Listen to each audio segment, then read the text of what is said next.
Olá, seja bem-vindo à Jovem Pan 88,7 FM. A Jovem Pan é multimídia. Na região do Vale Europeu, em 88,7 FM, você encontra no rádio. No Panflix, você também encontra como Jovem Pan Blumenau. Nos canais digitais, no YouTube, TikTok e Instagram, também Jovem Pan Blumenau. Seja bem-vindo a mais uma conversa, uma entrevista informativa, e dessa vez o nosso convidado é Jones Pofo, que é CEO da P3 Engenharia, para nos falar sobre este mundo que está em transição na parte de eletrificação. Ou seja, você no dia a dia já vê vários produtos de mobilidade movidos por eletricidade. Os carros elétricos, os patinetes, as scooters, e cada vez mais isso vem fazendo parte do nosso dia a dia e vem mudando a necessidade de hábitos, as necessidades de leis, atualização das leis, o que a gente também já discutiu aqui em relação a trânsito, mas as normas relacionadas à parte de eletricidade, distribuição, fornecimento e principalmente também essa parte de estrutura, porque isso muda a dinâmica da sua casa, residência, do seu ambiente de trabalho e também do comércio e dos prestadores de serviço. E para falar, então, o Jones está aqui para explicar um pouco dessa mudança desse mercado. Jones, seja bem-vindo à Jovem Pan, seja muito bem-vindo e vamos falar desse mundo que está mudando, né? Isso mesmo. Olá, Vilásio e toda a audiência aí dessa grande rede que é a Jovem Pan. Obrigado aí pela oportunidade. Jones, como parte de engenharia elétrica, essa estrutura, como é que você sente nos últimos anos essa mudança da mobilidade elétrica? Quando a gente fala de carro elétrico, como falamos de patinetes e scooters. Bom, é uma realidade que veio para ficar, né? A gente hoje vive uma rampa de aceleração muito forte, como em outros segmentos, né, tudo que é novidade e que emplaca, que são coisas boas, é característico de ter essa rampa de aceleração. Em elétrica, vamos dizer, aconteceu isso lá atrás no LED, quando surgiu o LED, posteriormente na energia solar. Então teve uma rampa de aceleração muito forte e depois o mercado vai se ajustando a isso, né? A regulamentação vai se consolidando de acordo com a necessidade. E na mobilidade elétrica é exatamente a mesma coisa. Então a gente já percebe uma frota muito grande de scooters, motos, patinetes elétricos e tudo mais, e também dos carros elétricos. Há pouco tempo atrás era difícil ver um carro elétrico rodando nas ruas, e hoje a gente vê com uma consistência bastante grande. Dentro disso, que quando a gente vê esse aumento do consumo, um exemplo aqui a gente tem a BYD, mas existem todas outras marcas e as próprias marcas tradicionais, elas têm tentado investir nesse crescimento elétrico. A gente mesmo antes da nossa conversa estava falando um pouco sobre o híbrido, que existem os dois modelos, aquele que o próprio carro vai refazendo a energia elétrica e o outro que também tem do plug-in, assim. Mas quando a gente fala, vale a pena realmente no país como o Brasil, e aí falando especificamente da nossa região aqui do Vale do Itajaí, Santa Catarina, investir em carros eletrificados, em mobilidade elétrica? Vilásio, isso está bastante relacionado ao perfil de consumo, perfil de uso do carro elétrico. Para quem tem um perfil de uso muito mais urbano, faz total sentido. Para quem tem um perfil de viagens longas, trajetos muito distantes, aí tem que avaliar com um pouco mais de critério. Vou te dar um exemplo. Para carregar um veículo elétrico, tem muitas marcas, muitas potências, mas é uma variedade bastante grande, inclusive de potências de instalação e tudo mais, né? Mas numa média assim, de um carro de pequeno, médio porte, um consumidor que liga o carro na sua residência, num carregador doméstico, sem fonte incentivada, sem energia solar, que vai pagar a tarifa de energia, vai custar mais ou menos R$50 esse abastecimento, uma carga completa desse carro. Tarifa residencial Santa Catarina. Perfeito, e dá um custo baixo comparado ao preço da gasolina, né? Com uma autonomia aí de também aproximadamente, né, dependendo das várias marcas de veículo, de uns 300 quilômetros. Então, se a gente for comparar com combustão, a gente está falando aí de praticamente R$ 300 para abastecer, com uma autonomia aí de 500 e pouco, 600 quilômetros. Se a gente inverter isso e falar em custo do quilômetro rodado, o custo do quilômetro rodado de um elétrico é em torno de 14, 15 centavos o quilômetro rodado. O custo do quilômetro rodado do combustão é em torno de 48, 50, 55 centavos. Então, se a gente fizer uma conta rápida, a gente chega à conclusão que o custo de rodar com o elétrico ele é 4 a 5 vezes menor do que a combustão. Então, para quem tem perfil de uso urbano, que consegue completar a recarga todos os dias ou ter estabelecimentos que possam providenciar essa recarga de forma rápida, ele faz total sentido. Quem usa para longas distâncias, então já cabe uma comparação com o híbrido, seja o híbrido puramente ou o híbrido plug-in. Plug-in é aquele que você conecta ele na tomada, no carregador também para fazer a recarga da bateria, né? E o puramente híbrido, a recarga é automática conforme a energia que o próprio carro fornece. Perfeito, que eu lembro muito dessa parte do autofornecimento que o carro, eu lembro muito da Fórmula 1 que implantou essa parte para tentar ser mais ecologicamente correto e querendo ou não, o elétrico ele também contribui nisso numa energia menos poluente, né?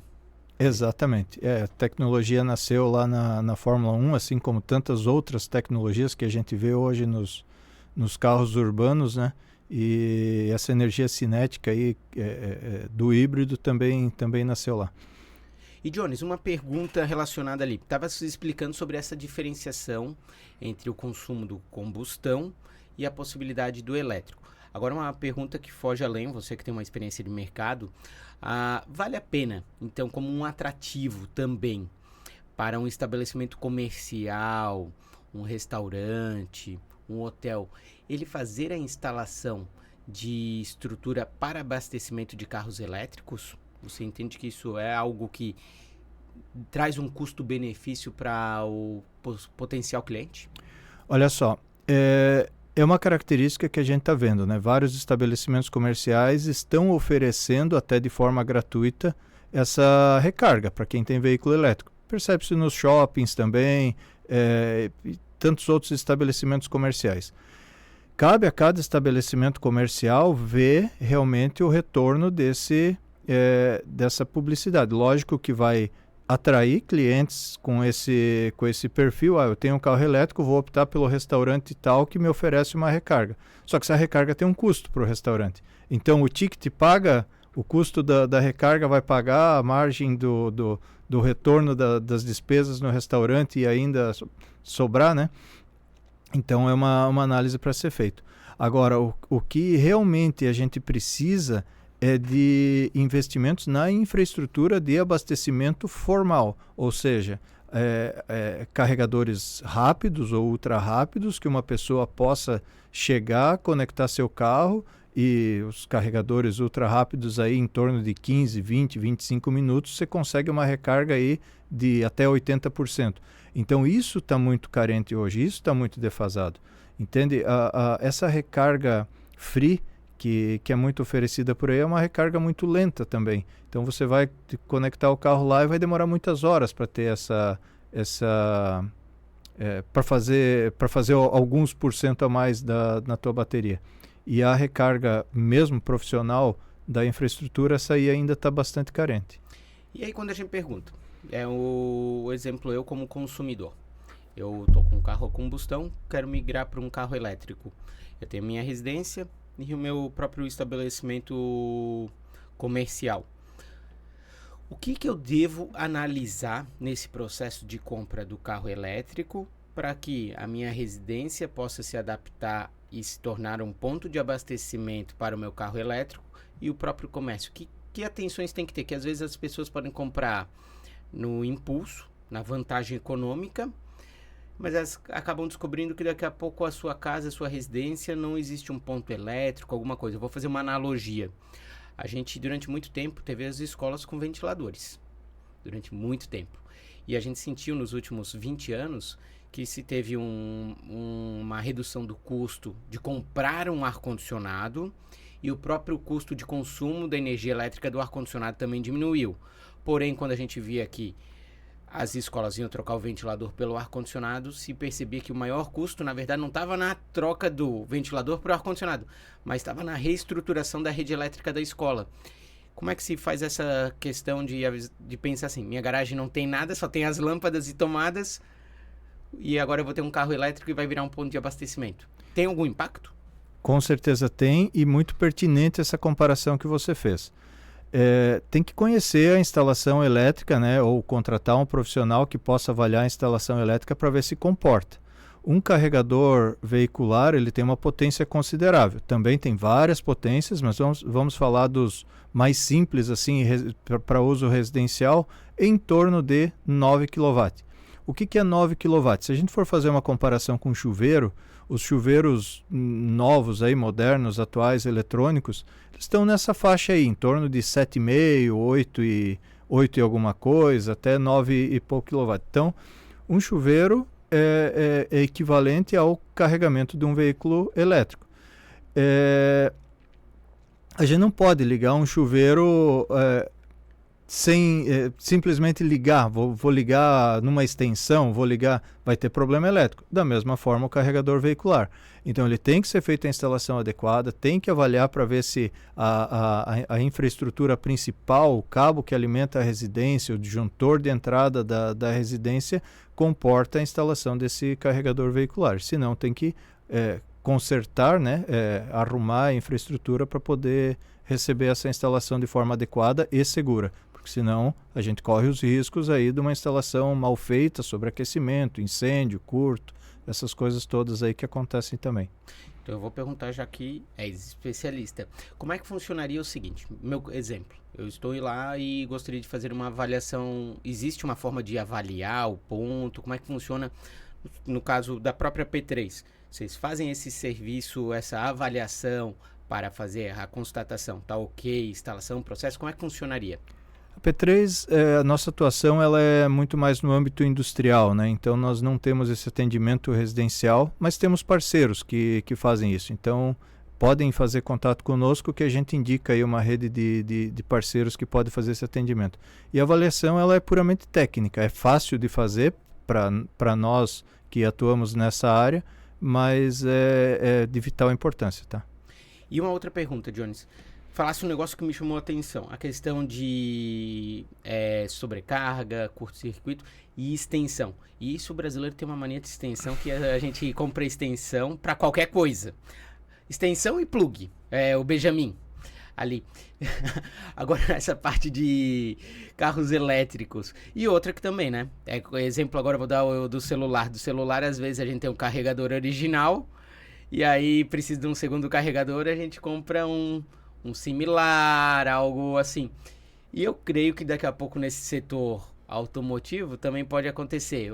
A pessoa comprou o original junto que vem com o carro, instalou em casa, mas aí daqui a pouco tem uma segunda residência, pensa, pô, eu conheço um outro lugar, encontrei na internet, comprar. Existe risco nisso? Com certeza existe. Então também existem muitas marcas, como é um mercado crescente, em ascensão, e não é Brasil, né, é mundo todo, então é natural que o número de fabricantes de wallbox ou carregadores aí também aumente. Então, lógico, é importante não necessariamente comprar o original da marca, até porque muitas marcas não têm um carregador próprio dela da mesma marca, mas tem alguns fornecedores homologados.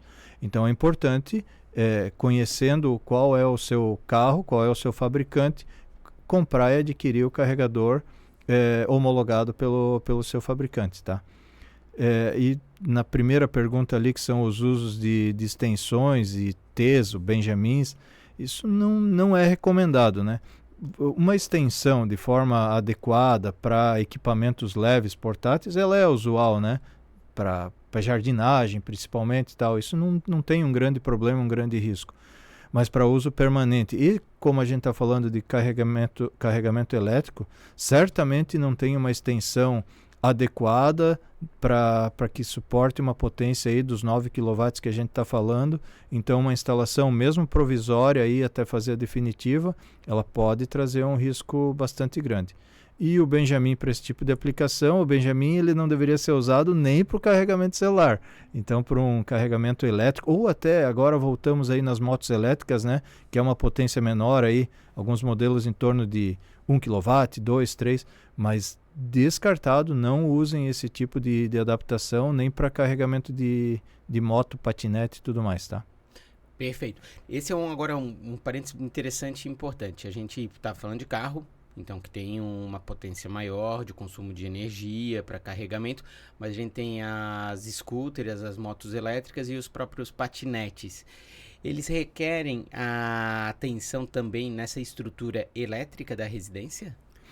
Da mesma forma e até com um pouco mais de dificuldade para identificação por parte do usuário, do morador. Por quê? Porque daí para carregar uma moto elétrica normalmente é um carregador similar ao que a gente usa, lógico com mais robustez, né? Mas similar ao que a gente usa no nosso celular, ou seja, ele pode ser ligado em qualquer tomada. E se a gente ligar em qualquer tomada, e está falando aí, vou pegar um exemplo de 2 kW. Pô, 2 kW é uma potência considerável e eu não posso ligar numa tomada que não está preparada para isso. Mas só que o plug conecta de forma direta, entendeu? Então pode trazer um risco também para leigos de segurança fazendo dessa forma. Vou fazer uma pergunta agora de reflexão sobre o Brasil. Cada vez mais a gente tem percebido que as residências, o comércio e a indústria têm a necessidade de fornecimento de energia elétrica. A gente vê o próprio horário de verão, que foi algo que foi extinguido.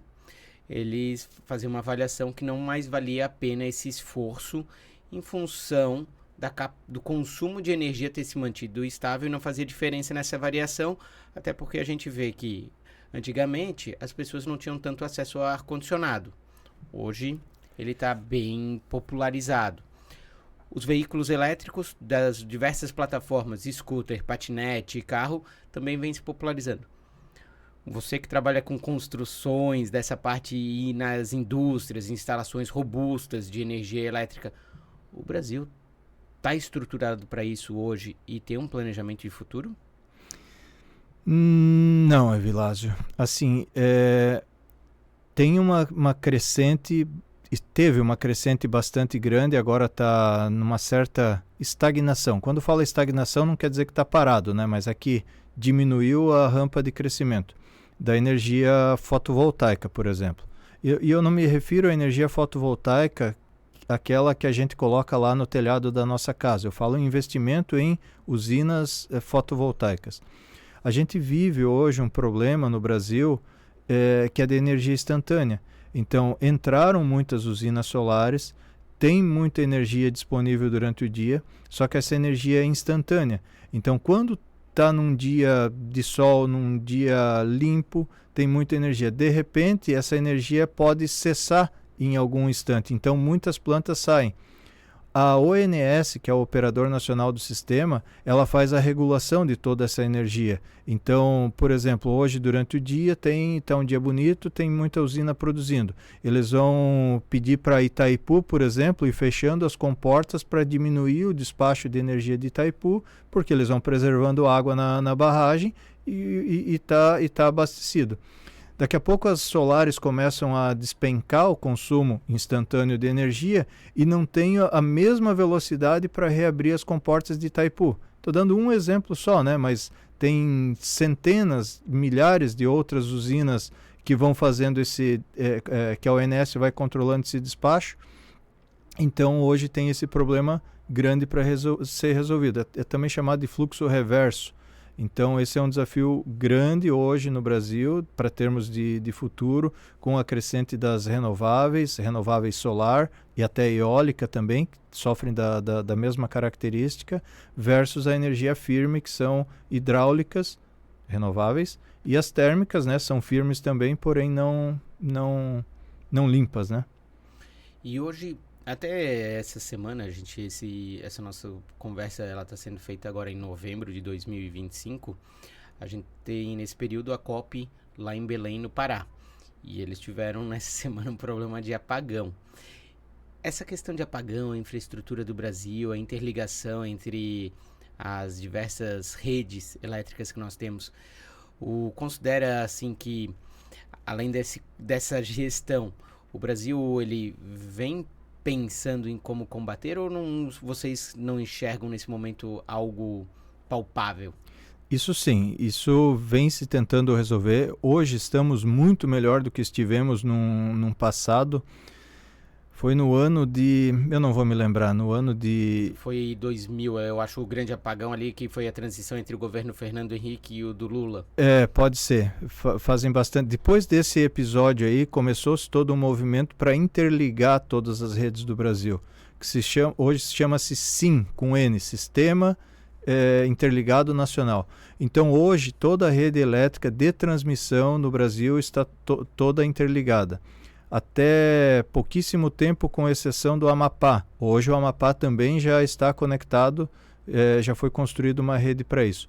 Então hoje, se tiver uma escassez de energia, uma escassez de água, que produz energia elétrica, por exemplo, aqui no sul, as usinas lá de São Paulo conseguem transmitir energia para o sul e vice-versa, e assim para qualquer região do Brasil. Então todo esse movimento foi feito já, e já estamos bastante adiantados com relação a isso. O problema que ainda não está resolvido é o que eu falei ali antes, que é dessa energia instantânea, né? O fluxo reverso causado pelas energias solar e eólica. E aí, para um leigo ali, então, quando tem essa questão de balancear ali, isso pode ter algum risco futuro de algum momento de uma deficiência de fornecimento? Ou não? Assim, o risco principal é de apagão. A gente teve alguns eventos recentes. Tivemos um no Sudeste há poucas semanas atrás, esse da COP30 ali. O problema foi diferente, mas tem relação também. E eventos de apagão podem começar a ser mais constantes por causa desse problema aí do fluxo reverso. Perfeito. Jones, dá para perceber que a gente tem um universo para falar de energia. Até tinha perguntas a mais, assim, relacionadas a Mercado Livre, desse fornecimento, mas eu acho que a gente pode combinar uma próxima rodada para conversar um pouco mais sobre isso. Só para a gente encerrar a parte de eletrificação, então, dos veículos. Hoje, então, se eu estivesse te pedindo um conselho e o ouvinte da Jovem Pan acompanhando, é um investimento que a gente pode fazer, a compra de uma scooter, de carro, mas quais os cuidados e observação? Se você tivesse que dar um beabá para alguém assim, ó, vai fazer esse investimento, ele vale a pena, ele vai te trazer retorno financeiro, mas observa isso. Qual seria? Bom, a eletrificação ela veio para ficar. Tem as vertentes que falam contrário, as vertentes que falam a favor, e eu não estou aqui para nenhum dos dois lados. Eu estou aqui com números do que acontece no mundo todo. Por exemplo, a Europa teve essa rampa de aceleração que a gente está no momento aqui no Brasil. Hoje isso já diminuiu, mas não quer dizer que não se vende mais carro elétrico lá. Vende-se da mesma forma, só que de forma mais sólida, de forma mais moderada. Então ele é uma tecnologia, é um produto, é um sistema que veio para ficar. A gente tem que ir identificando a necessidade e aproveitando da melhor forma elas. Então eu digo assim, vale muito a pena conhecer, fazer as contas e em seu momento seguir ou não. Ah, mas eu não gosto de elétrico. Tudo bem, fica com combustão ou pensa num híbrido, coisa e tal, mas se tem interesse pelo segmento ou não tenho muito interesse pelo segmento, mas gosto do fator economia, então altamente recomendo. A infraestrutura é um desafio que não se sabe, não se tem o cenário de quanto tempo vai demorar para resolver. Quando eu falo infraestrutura, é rede de abastecimento, né? Sim. Mas existem muitos movimentos aí para redes de eletropostos, corredores elétricos, já tem, né, inclusive corredor elétrico, hoje pode transitar o estado todo de Santa Catarina com, estrategicamente, eletropostos espalhados conforme uma autonomia de um veículo. Agora, se vai chegar lá e vai estar disponível para tu conectar teu carro, é outro problema, mas que tem. Com relação à prevenção desses veículos, assim, ó, todos os incidentes que tiveram de incêndio, de problema, de curto-circuito e coisa e tal, não posso dizer 100%, né? Mas eu digo assim, ó, a grande maioria são relacionados à bateria, aos cuidados com a bateria. Então, a dica de ouro aí prestem muita atenção nas características do carregamento. Se esse carro, por exemplo, tem a bateria no fundo do carro e ele bateu no fundo, leva para assistência técnica para fazer uma avaliação da bateria. Se a scooter ou a moto elétrica sofreu uma queda, faz uma avaliação na bateria. Porque se houve algum dano nela, algum dano na característica dela, aí que é o problema de um curto-circuito interno, e quando tem um curto-circuito em corrente contínua, isso aí é bastante problema. É um incêndio que ele não é cessado com extintor convencional e tudo mais. Então, quando tem um incêndio de carro elétrico, ele é sempre mais grave, mais difícil de conter. E o cuidado com a bateria, principalmente o aspecto físico dela, ele é essencial para evitar esse tipo de acidente. Tá? Perfeito. Ótimos esclarecimentos, principalmente agora reforçando essa parte no final. Eu queria agradecer a sua vinda aqui na Jovem Pan. Colocar nosso microfone novamente à disposição. É nítido o seu conhecimento sobre esse setor elétrico e a gente vai ter outras pautas para trabalhar aqui. Obrigado, Evilásio. Obrigado aí a toda a audiência da Jovem Pan. Sempre que precisarem, conte conosco.